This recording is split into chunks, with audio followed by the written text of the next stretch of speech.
Сәлем достар, қалайсыңдар? Бүгінгі екі ойы табу номері 1, бірінші бөлім. Ең кіші ортақ әсерді табудың бір емес бірінші жолы бар. Сондықтан біз әрқайсысын қарастырып көреміз. Сосын сендер ойлайсыңдар, жақсы ма? Қайсысы сендерге ыңғайлы, сонымен жұмыс істейтін боласыңдар. Кеттік. Қарапайым екі ойы табайық. 2 мен 3-ке. Қысқы кетті.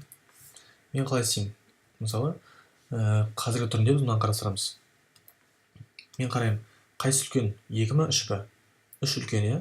Сосын 3-ті қараймын. 3-тің өзі 2-ге де 3-ке де ең кіші ортақ есеп бола ала ма? Болмайды, себебі 3 3-ке бөлінсе де, бірақ 3 2-ге бөлінбейді. Жақсы. Демек 3-ті 2 еселейміз. 6 болады ғой, иә? 6-ны тексеріп көрейік.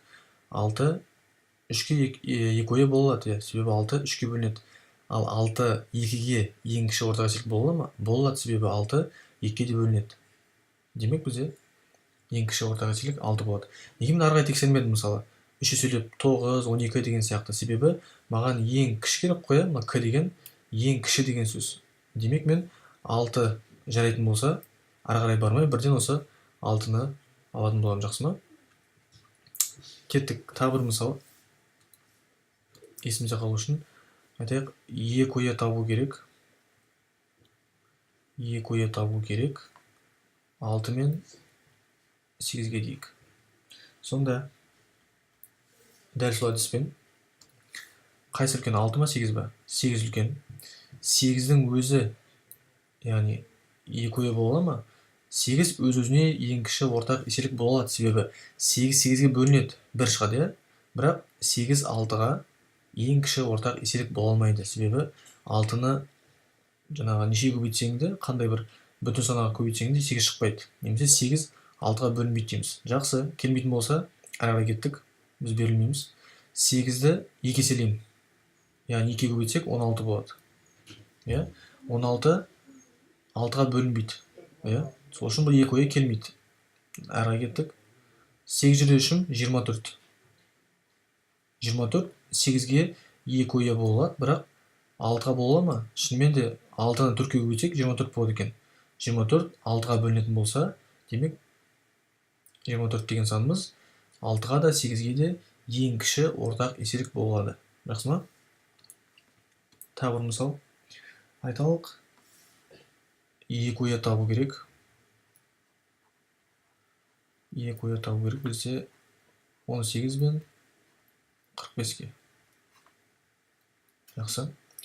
Тағы да қарайық. 45-тің өзі әрине ең кіші ортақ еселік бола алмайды, себебі 45 18-ге бөлінбейді. 45-тің өзі болмайды. Әдеттегідей ары қарай кеттік. 45-ті 2 еселейміз, 90. 90 45-ке де бөлінеді, 90 18-ге де бөлінеді, иә? Демек 90 как раз бізге не болады екен? Ең кіші ортақ еселік бола алады екен. Дәл осындай мысалдармен келтіруге болады. Бір соңғы мысал келтірейік. Соңғы мысал.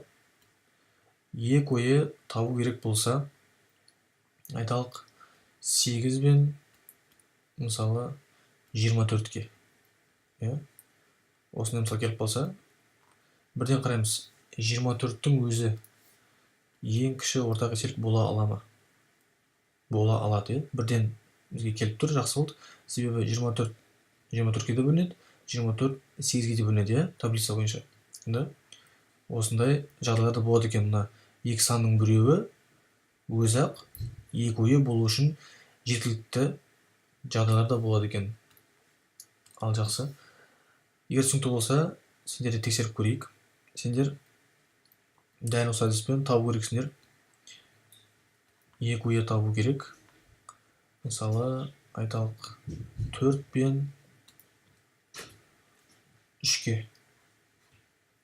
Дәл осы әдіспен қарайсыңдар, қайсы үлкен деп, содан бастап тексере бастайсыңдар. Және екінші мысал. Сендерге үй тапсырмасы табу керек. 5 бен 6-ға 2 ойы табу керек. Және соңғы 2 ойы табу керек. 9 бен айталық 3-ке. Жоқ, 3-ке емес, 6-ға болсын, 6-ға. Мынау бірінші есеп, екінші есеп, үшінші есеп. Осылай бірдің жауабы мынау, екінің жауабы мынау, үштікі мынау деп бізге комментарийға қалдырыңыздар. Келесі бөлімдерде, мына екінші бөлімдерде біз екіұяның басқа табу жолдарын көретін боламыз.